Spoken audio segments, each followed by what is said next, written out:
What's up, guys, and welcome back to Rule of Two Review. My name is Rob, and today I'm going to talk about a canceled game that I was really excited for. So I know I'm a couple days late to the party on this story, but it was recently revealed just a couple of days ago that Prey 2, which was being published by Bethesda Studios, believe it or not, has just been canceled. And this was a game that I was really excited for. It almost completely dropped off my radar simply because there hasn't been news on the game in a really long time. But as soon as this news came up, it reminded me that, hey, that was actually a game I thought looked awesome, and I was really excited to play. And then sadly, the only news we've gotten since its reveal, which was March 2011, now almost 4 years ago, is that the game sadly has been canceled. And I think this is like a huge casualty and a huge tragedy for gaming, because this game really could have been a big deal. What I'll always remember is when that first trailer for the game in 2011 did appear, it was amazing. It really looked like one of the first games that was really going to usher in a new generation of visuals and a new generation of gameplay, again in 2011. So this might have, in March 2011, this actually would have been before even the Wii U was announced. So there was no official hint or confirmation of what the next generation was going to be offering. So well before all three systems that are out now were even announced or shown. And it just felt like this was the beginning of what could be the next generation. They were making really huge, bold promises with the immersiveness of the world, the way the visuals and the particle effects were going to look, how the gameplay was going to be implemented. It was a pretty badass looking game, man, now that I think about it. And honestly, I think that was almost the only news we ever had about Prey 2. I do kind of remember some rumblings and rumors leading up to the reveal of that trailer that confirmed Prey 2.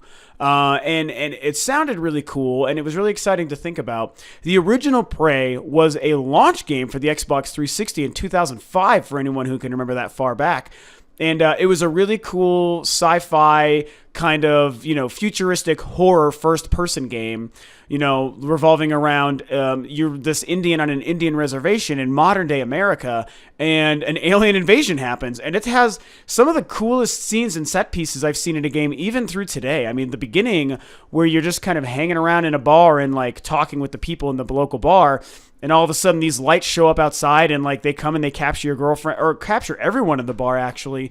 It was really cool. It very much reminded me of an old 1950s B sci-fi alien movie. And it was a very beautiful game at the time too. It used a lot of tropes that a lot of games started to use, for that generation throughout. Just the way you could switch between a spiritual world and a real world, and it would change the way you could see and interact with things. Even just that opening scene where you're hanging out in a bar, walking around and walking up to people and talking to them as they're hanging out. That was really I don't know how to put it. That was something that not a lot of games in the 6th gen were doing. And so when the 360 came out, and again, this would have been before even the Wii and the PS3 came out.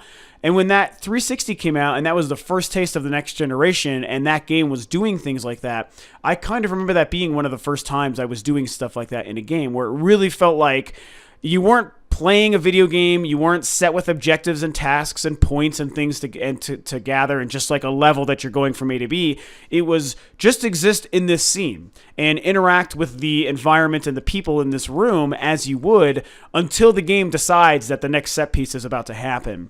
And that became really common in a lot of games going forward, all the way up through today. And it's not like Prey was the first game to do that or anything, but it just felt the newest when I played it in that game at that time.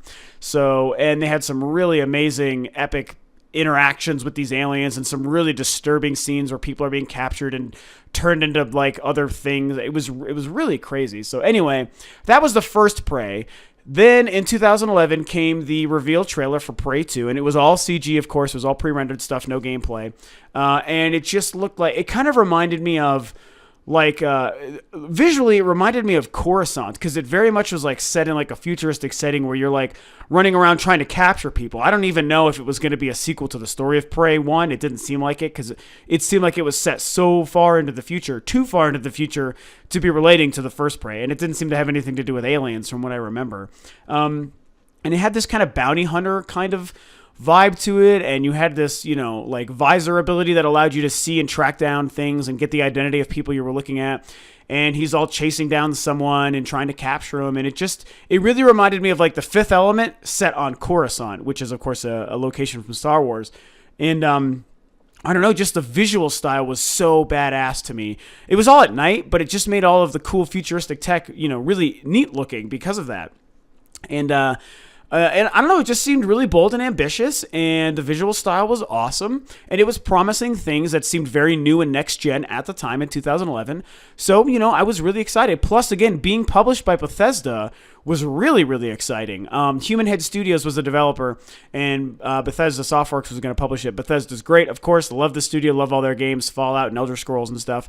So, and Dishonored was really good. So I think that there's a lot of cool things that could have been happening with this game. Now that we've had the confirmation that the game has been canceled, they've let us know a few things, a few details. The game was in development for 6 years, which was really crazy. But I guess at the same time, I kind of believe that.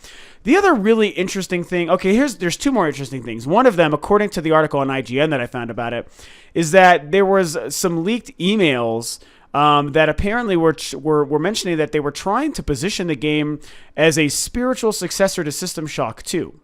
Which is pretty interesting. System Shock 2, a very classic PC game, which was also the predecessor to BioShock, the BioShock series, because BioShock initially was almost a direct sequel to System Shock 2. And so here we had a game that was going to be the spiritual successor, so they were probably going to borrow from a lot of the kind of scary horror tropes that System Shock 2 had put in place. Really interesting idea. System Shock 2 is a great classic game, one of the best, so definitely look into that if you haven't played it. The other thing is, and this is kind of where I feel like they're blowing smoke up our skirts, but I'm just going to bring it up anyway. So Pete Hines, who's the vice president of Bethesda, fairly well-known figure, has mentioned that Prey... How does he say it? So I have the article right here. Let me see. He said that Bethesda believes that Prey is still a cool universe worth exploring. Basically, that's kind of his quote. He also says, it wasn't up to our quality standard, and we decided to cancel it. It's no longer in development. That wasn't an easy decision, but it's one that won't surprise many folks, given that we hadn't been talking about the game in a while. However, there are still elements of the universe that we would like to go into. So these words certainly sound great initially, like, wow, okay, they canceled this game that looked great, and a lot of us really wanted to play, myself included. I was super pumped. And however, we still might want to come back to this universe. So there might still be a future for Prey in our lineup and yada yada. So, okay, those things sound great, but I'm not going to lie. If you spend this much time and effort trying to develop this game and then ultimately realize you can't make it, I just feel like they're not going to be going back to Prey. They might, I don't know if they own the property or what. Someone else may pick it up and try to make a Prey game, but at this point, the name doesn't really matter. It's been so long. And I just feel like a studio like that isn't going to really see the worth in going back to this game if they've already gone through what they went through and decided to scrap it entirely outright. I could be wrong, but I just don't see that being a reality. I think it's a way to he's trying to soften the blow for the few people, 10 people out there who are really sad about this. And like I said, myself included, I really don't think a lot of people care. I don't even know how much this story is going to be interesting to you guys. I don't really think that people were too interested in it. After the initial trailer reveal in 2011, there was a lot of buzz for a while, and then it disappeared. And like I said, I think it was dead in everybody's minds until this story came out. So that being said, I think that Pete Hines is just trying to soften the blow and make it sound like, hey, don't give up on Prey yet. But I just don't see a future where they ever come back to this game or this series, series, quote unquote. But hey, I guess we'll see. Anyway, those are kind of some of my thoughts on the game. Like I said, I was really excited. I thought that trailer looked amazing, and there was a lot of potential and promise. And I'm really sad to hear that the game got canceled, And hey, maybe I'm wrong, and they do actually bring it back in some fashion in a couple of years. I guess we'll see. But I just don't really think that that's going to happen. What do you guys think? Was this a game that you thought looked great when you first saw the trailer like I thought? Did you play the first or not? Was this not even interesting to you whatsoever? I definitely would recommend, I'm going to link the trailer below. Hopefully I can find it. I'll link the trailer that was revealed in 2011 below, so you can check it out and kind of get an idea of what the game was looking like when that trailer came out. And of course, share your thoughts. Like I said, I'm sad, and I don't think we're ever going to see another Prey game again after this. So that's all for today. Thanks for tuning in and watching as always. Of course, feel free to subscribe to Rule of Two Review if you stumbled upon my video. Like and share the video. Share your comments and your thoughts about the Prey 2 stuff below. And thanks for tuning in. I will catch you guys on the next video.